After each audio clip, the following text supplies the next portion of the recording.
Hello there! I'm Qlomorey, and welcome to the first video of my channel. This is a channel I'm going to use to vent how much I like horror games. And as a matter of fact, this horror game in particular is my favorite, Little Nightmares 2. And well, I'm going to use this little series where I go for each chapter of the game to explain why. Starting with the wilderness. And if you don't believe me when I say how much I like this game, just look at my Steam account and the amount of hours I've spent on this game. It's like 80 hours. And that's not just on Steam. I played this game on console as well. So yeah, I spent a lot of lifetime on this game because I love it. I love the series. I played every single game in the franchise. And now I can finally vent that in with this new series.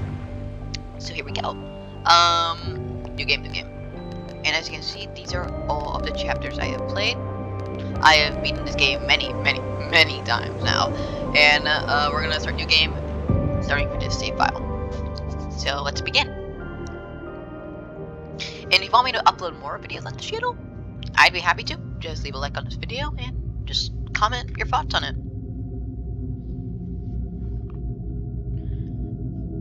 Here we go. It just starts with this dark, eerie, immersive atmosphere, and I just love how well done it is. It's like grabs your attention into the game immediately, soaks you in, boom. It's like, what is this door? Why am I looking at this? Look at this. It just creepily inches closer and closer and closer. And then the game puts you in. And you play as this little boy named Mono. It starts off in these eerie woodlands. Where am I? Where could I be? Is what you wonder. You look around, and all you see is just this dark, gloomy atmosphere. And you know what? I love this section. I don't know why many people say they don't like it that much. Like the wilderness. Like, I understand why it might be your least favorite chapter. Out of every chapter in this game, this one has the least substance. But it's just still such a fun beginning, opening chapter to play through. And I love it. You see this dead, squid-looking creature here. It's just also uncanny in a way. Like, something just feels wrong here. Like, what happened? And well, that what happened question is going to be used a lot in this game, as you'll see later on. You open this little crate, and you continue through the woodlands. Listen to this music, by the way. Look at this eerie, beautifully done music. It doesn't take you out of the experience, it doesn't distract you. It goes with the flow, and I love it. You see this big bag of disembodied corpses. You know that something here is dangerous. And originally, it was going to be more than just a giant hunter thing. No. In the concept art of this game, there's going to be like many different enemies in the woodlands, more traps, and overall, there's going to be like this giant moose thing as well. Oh, it got cut. I think it would have been too overwhelming for, players at the very beginning. It's all very cool stuff, though. You go over here, and look at this. You encounter your first trap. It's this big cage, and it's about to swing down at you. You jump over the trap. But here's what happens if you trigger it. It falls down, it almost hits you. And it can hit you. If you do, you don't even die. It literally just traps you into the game, and you get game overed. Yeah, it's just such a cool little thing to let you know that there's gonna be traps in these woods. You push this little crate down. Extremely easy puzzle. You push the crate down, and then you push it over here so you can climb up. Easy stuff. And another thing I love about this game is that you don't even have to play the first game to get a good understanding of what this game's all about. You can just play this game at the very beginning and get the gist that you're just a little boy lost in the woods, and I love it. It doesn't rely too much off the original. It just ends up being its own experience while being connected to the original, and I love it. Look at this. First chase scene, let's go. Big log. Run away from the big log. Go down over here. Such a climactic way to just get your attention to the fact that this game is going to have a lot of running away from whatever's chasing you. And that vlog is just an appetizer for the horrifying, terrifying, creepy, uncanny threats that are going to be in this game. They're going to try to murder you in horrible, horrible ways. But yeah, for now, all you gotta worry about is the environment. mean, look at this. You can hear flies, and it's so well done. The audio design. Look at this.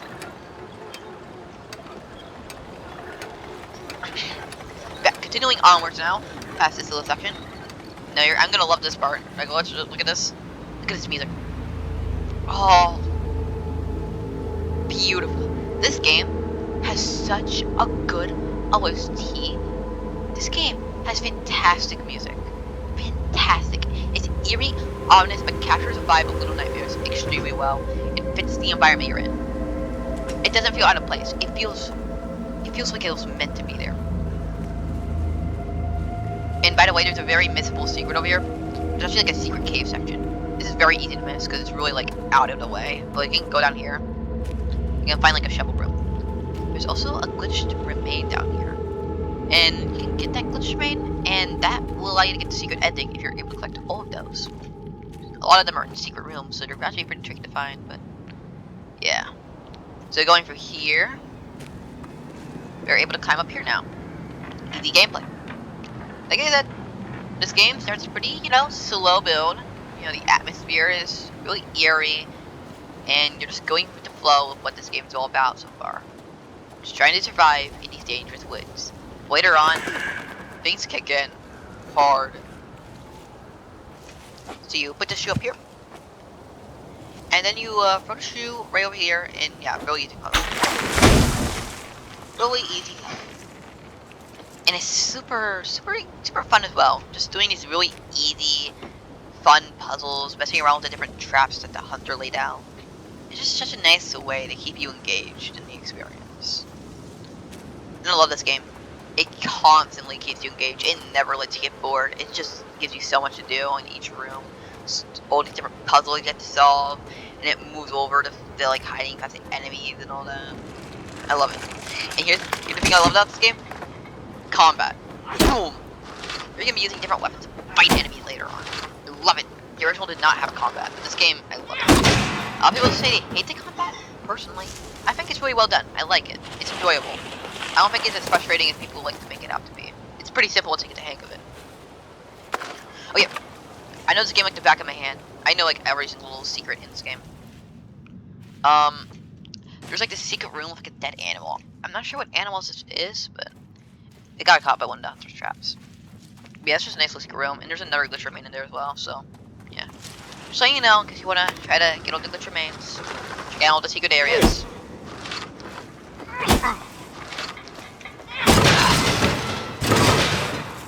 We're playing this game, while it's never gonna really capture my excitement of when I first played it, it's just never gonna get old of how fun the gameplay is. I've heard some people say that this game isn't really replayable. I just think it's hard. This game is just so fun to play through again. It's just a good time. It's a good, creepy, unsettling. It's just a nice little game to go through and just, get some scares.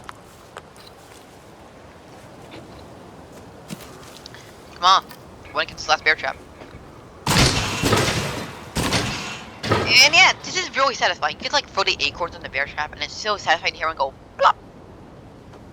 Jump here, and that one is hit. We're seeing onwards now. Now look at this. You go up a hill, and what's on the other hill, it gives you these shivers, these chills. Look at that music. Look at that well done music that just plays right there. And it lets you know that something's off about this place, that this place might not be as abandoned as it seems. And well, this place is far from abandoned. This is where you're gonna meet the hunter. But not just a hunter. No. You're also gonna meet the protagonist of the first game, 6. And here we go. See this gross dinner meal. It's just, disgusting. You also get an achievement for opening the fridge. Kind of weird achievement to give for like opening a fridge, but it's an achievement. But yeah, that aside, we go over here into this Dutch room, and then we hear this beautiful music box music. And you know what this music box music is? It's 6's theme from the first game, I believe.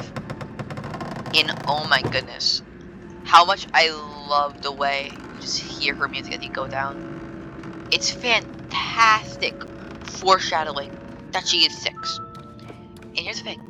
Early on, you don't know she's 6. And it serves as its own reveal later on when she gets her raincoat. And it's so well done. I can't wait to get to that part. But look at her. Just a random kid trapped in there. But she's not as random as she seems. You desperately try to break her out. You grab this thing. And boom! It breaks. So you go over here instead. You instead get this big axe. You grab the axe. You grab it, and boom. You're able to now break her free. You hope she's just as friendly as you are. So you decide to break her loose. And make a new friend. Whoa, friend. Quote unquote. And you go in.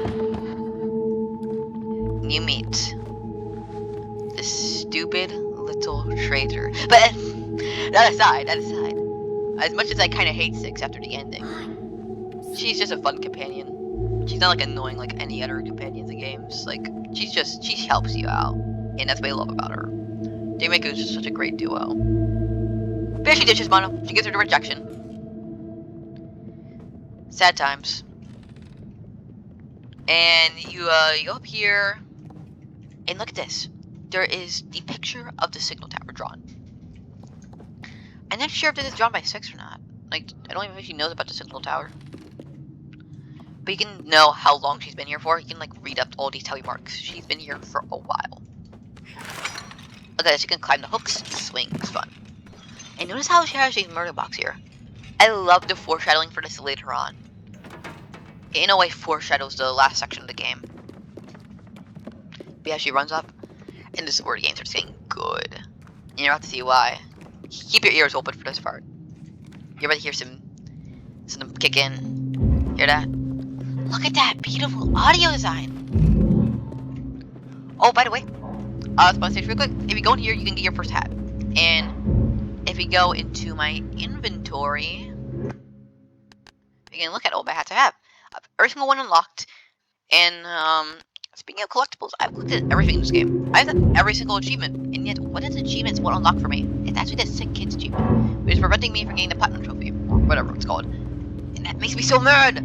I should have this game 100%ed, but Steam is like glitched for me, and I hate it. And look at this. You go into this room, and then you see this eerie array of these different corpses that seem to be taxidermied laid out. Let you know that someone is responsible for this, and whoever is responsible for this is up to no good.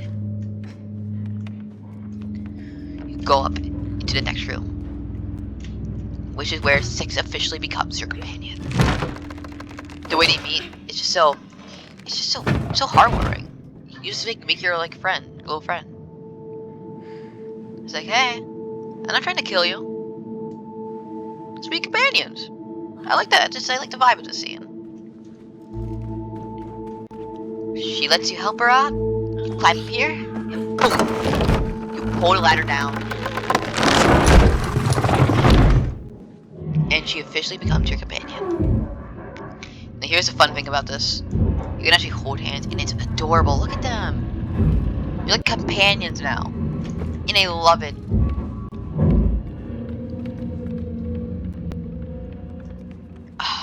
So you go up here, and this part is so creepy. Like, look at all these different mannequins. And the way mannequins are utilized later on in the game is even cooler than just them being set pieces. Here's the even more unsettling thing about this part. Look around. Look at these different body bags. These have corpses in them. These are the victims that the hunter is capturing and turning into taxidermy corpses. Like, it's terrifying. And I love that concept for a villain. Anyway, this gives me Resident Evil 7 vibes. I never completed Resident Evil 7, but like, I got through a lot of it, and this real heavily gives me vibes of that game. This is a real easy puzzle to solve though. You go down here, and you get the lever from the corpse, so you can get the key. Easy stuff. But look at this. Look at this lady that's just stuffed up. Why isn't he grabbing it? Okay. Here we go. You grab it and boom, look at this. I love how Mono's just like, ah! I don't want that thing on me. It's gross. Like, look at that. It's like an arm. But yeah, you go for here, you get the lever. And you go on back. And boom! I got the letter. We use that, and she's actually gonna help you out here. Because she is the best companion ever. She lets you go on up, and then you get the key. A fun, simple, short, sweet little puzzle. And then you got the key. Fun times. So we now go all the way back down. And then that little gnome scuffles by. You decide to follow it, and this is where the Gnome Attic begins. Gnome Attic is a paid DLC, you can buy it. You can also buy it with the deluxe version. It's kinda really short, but it's still a really fun little section to go through. It's a little underwhelming, but it's still a cool little thing that they added in the game, nonetheless. Climb up here. And here we go. You follow the gnome, and you try to catch it. These are the little guys who tried to catch in the first game. They're friendly, but they scuffle around a bit. And I love the dark secret behind the gnomes. Oh, I should play the first game, so I can talk about the cool little secret about the gnomes. Because they're actually pretty dark once you think about what actually happened to them. But yeah, we do this. We do little mini games where we gotta, you know, catch the gnomes. And then we get to this part. It's a dark, eerie room. The gnome lights it up for you. You guide the gnome. Hi. Hey, over here. You guide the gnome so you can get all the way to the end of this room and hopefully make a new companion. Spoiler alert, this gnome does not become your companion. It runs away and vanishes in thin air. But it's still a fun little part to play because you can get a hat out of it. But like, other than that, I'm just replaying this because it's just fun to go through. Ah, it's so dark. Okay, here we go. And then he opens a little door for you.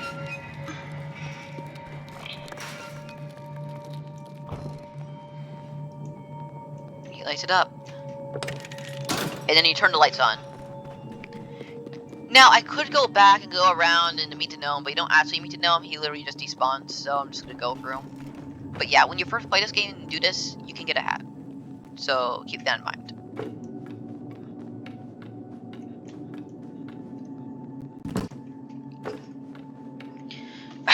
One second. Trying to get my vibes in, because I love this game. And here we go. Under and over. And the things are just here waiting for you. Yeah, just a nice, short and sweet little section to make the return of the gnomes for the very first game in the DLC. Fall down. I don't know why I just grabbed that shoe, but whatever. And then we put the key over here. Then we go into the outside environment. To be honest, I feel like they could have just ran out and not even meet the hunter, just like go around here and just like run away. But yeah, that's not how these games work. It's right and left. So you go through, jump up, and you can open this. This is where you can get another glitch remain. But here's the thing, I already have everything, so yeah, nothing here. So we continue on to the hunter's lair. This part is awesome because this is where we get to meet how much of a cool enemy the hunter is.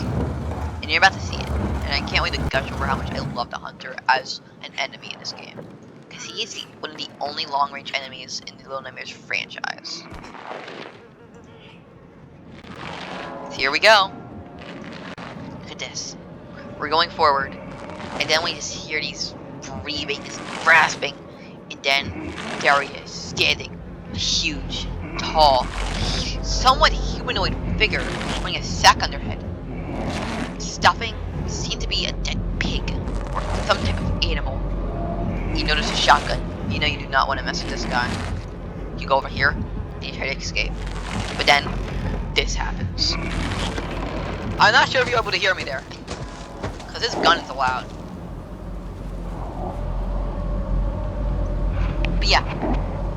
I love how cool they made the hunter in terms of the way he just shoots at you.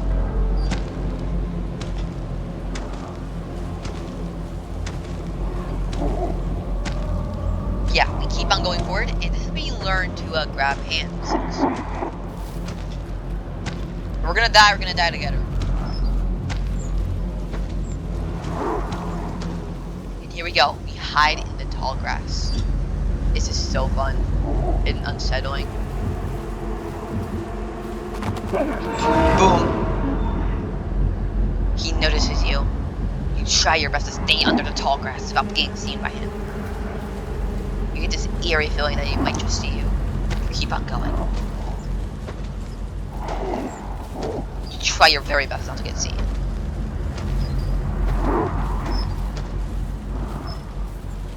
He flashes his light. You can actually move while he flashes his light at you. Most people think he'll just kill you if you do, but no, you can just move. And this is the part where you can kind of mess up if you're too slow. He can't see you. Just go over here. Oh, I died. Okay. Get ready for this. Cut! And whoa! It's like we're bad! That never even happened. And oh, he's flashing his light in. And watch, this is so cool. He shoots you while you're in the hole. That is just me. But yeah, we keep on going forward, and we're getting closer to the end of the wilderness chapter. So yeah, just climb for this little tunnel, and out we go.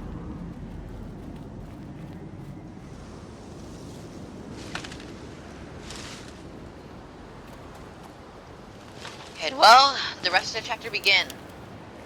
I remember getting so excited when getting to here for the first time, because this is where the demo would end, and just finally getting to where all the new content was gonna happen, which just felt so good. It gave me that it's all new from here feeling, and I loved it. Good memories, good times. But yeah, we do this, and here's when the cooperation starts to really kick in. You have to trust her to hold your hand up and pull you up every time we get to one of these long jump sections. In a way, this feels so ironic later on. It's just hilarious in a way to where how she's gonna portray you at the very end of the game. She pulls you up so many times, only to let you go when you need it the most. I hate it so much. But at the same time, I love it. I love it. I love and hate it. We go up here, and see this crow? Scare it away, because we are about to witness a dead child. And I'm here to inform you that you can get a hat right here and there. If you push this straight down, then you can not only see the child, but you can also collect, I'm pretty sure it's the yellow firefighter hat. Or whatever it is. It's this hat, whatever hat this is. But yeah. Going forward, we're going to get to the next section with the hunter. I kind of wish the hunter had more screen time, but I'll talk about that later. Here we go. And just make it out. Barely. And here you go. But the hunt is on. Busted it. And this is where one of the last sections with the hunter commences. I love this swamp environment. It's just so fun to just swim in this disgusting swamp. We have to dodge this light. Keep on going. Oh well. I wish he got more screen time. I'm gonna be straight up. The hunter does not get as much screen time as he deserves for being a long range enemy. But yeah, we're gonna keep on going now towards the end of this chapter. But look at this. Look at this beautiful. No! Okay, that's a close one. 6 pushed me. What a jerk. So you have to hide under the mug. It's such a cool way of utilizing the fact he's long. And I had a gun to we have to constantly hide under from his sight. Otherwise, he's just gonna immediately shoot you. And I love it. So we keep on going. And then we climb up here. So this is the part where we have to push down a big log. And I love this. You immediately get off the part. If you can quickly dodge him. And if you don't dodge him, you're dead. Well, actually, I'm pretty sure no matter what, he just misses there, actually. Yeah. Yeah, you suck at this, Hunter. You only killed me like once or twice. So, get better. But yeah, going forward, going on to the last section with the Hunter. This part, and I love this part so much. It's such a climactic end to the Hunter. While I could have used a few more chase scenes and a few more stealth sections, this section is just so awesome. Watch this. Here we go. We go in the room. Hide by more crates. At this point, hide into this big cabin. And then you grab the gun, and then give him a taste of his own medicine. Watch this.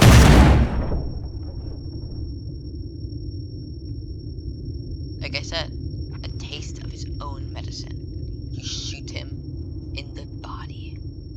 And I love it. You shoot him directly in the chest and he dies. You cannot see his corpse, but at this point you're pretty sure that he's dead. This isn't like a Resident Evil game where the enemies are going to come back 1,000 times. No. He is dead. And I wish they could have added a thing where you can see his corpse if we go over here around, but it's fine. But yeah, this is the end of the wilderness. A fun, engaging way to start off a fantastic game. And from here, enemies are just going to get creepier, creepier, and creepier as we go on to my favorite section of the game. The school. Oh, that's going to be a fun one. Like I said, the only problem with this section is that the Hunter deserved more screen time for what he was. But other than that, this is just a perfect first chapter to introduce the game. It beats Little Nightmares' first chapter because it manages to be a good opening to the game while also being very climactic at the same time. It's like intense, but it still feels like a tutorial section at the same time. It was really well done. And I just love this setting as well. It's just so eerie and ominous, and I love this section so much. But we're heading over to an insanely cool scene where we get introduced to Pale City. But yeah, if you notice Mono, with how he's animated here, you'll notice that he was gonna look over directly at a TV. Watch this. Nobody really mentions this, but in a way, like look at this. He's about to give this TV to Death Stare. Like look at that. In a way, that foreshadows how TVs are gonna be important later on. That Mono knows something about those. It's so cool, the different details. I swear, the attention to detail in this game is insane. But yeah, we continue on to one of the best scenes in the game. The Pale City introduction scene. Watch this. Oh my, look at this. It's so cool. The music, the environment, the fog, the mist, the way the buildings bend in real time. It's so well done and executed. It's beautiful yet terrifying at the same time, and I love it. That's what I love about this game. It's beautiful and terrifying at the same time. And look at this.